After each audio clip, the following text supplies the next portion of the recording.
गोसोखांना नोंखौ बोहैबाय मोदैया फैफिनदोना नों आंनि सेराव। गोसोआव आंना दुखु थालांबाय गोसोखांना नोंखौ बिखा गावलांबाय। थगायसुलि नोङो थगायलांमारबाय सानगौहाय नोङो दुखु गालांबाय। बोहैबाय मोदैया र' दिनै बोहैगोन नोंनावबो आंखौ साननानै। जदि थांनो मोनोब्ला मानो फैयामोन जदि गारनो मोनोब्ला मानो लायामोन। मैला नोंनि गोसोखौ बुजिनानै मोनदिया गाज्रि नोंनि साननायखौ हमनो आङो हादिया। गोसोखौ आङो हमथानानै दं सानै नोंखौ नेनानै दं। फैफिनगोन सानना लामा नायना दं फैफिनला नोङो गुबुन सासे मोनना। बावगारलांबाय नोङो गोजान आंनि जाना दुखुनि अनगा जेबो आंनाव गैला। सुखुखौ माथो नागिरबाबो मोनला मा कसम बुंदो फोथायनाया गैला। बिमानि महराव नों सासे रायकस सानसे सम गाब्रगोन गोथौ नोङो हाखर अब्लासो गोसोखांगोन आंनि नोङो महर। सोगाबलांबाय नोङो जोंहानि नखर आखल गैयै हिनजाव बयबो मिथिखाबाय नोंनि गुबै महरखौ दिनै हमदां हाबाय। आं नोंखौ बेसेबां मोजां मोनोमोन बेखौ नोङो बुजिनाय नङा।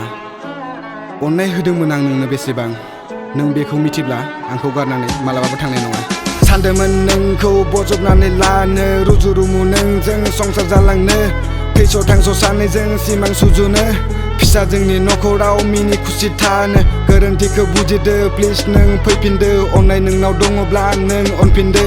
हानाय नङा थांना थानो हानाय नङा बावगारलांनो जोंनि गासै मेम'रि जोंनि गासै फेमिलि। खोनादों आङो नों गुबुन मोनबाय थारमाने नोङो आंखौ बावलांबाय।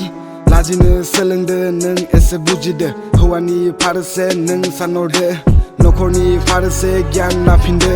लिरनायानो दंखायो सैथोआसो जेनखायो पापियासो देरायो बयबो मिथिखायो। सानदोंमोन आङो नों सासे लोखि उनावसो मिथिबाय गोसो नोंना गाज्रि। सना बुंना सेनानै लांबाय बिखानिफ्राय फिसाखौ नों आंनि।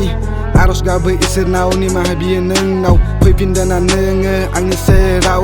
सैथोआ दिनै जेनलांबाय नंखाया दिनै देराबाय गासै आंनि नखरा दिनै गाबनांबाय। अन्थाइ बिखा नोंना दिनै जालांबाय। नों मा होनदों गोसोआव गैला नों गोसोआव मा आंनि दिमागावबो गैला। सानसे सम मिथिगोन समा अब्ला सोलायगोन नागिर नोंना मोदै बोहैगोन। सावगारिखौ नायना बिखायाव बजबगोन थार अननाया मा अब्ला बुजिगोन।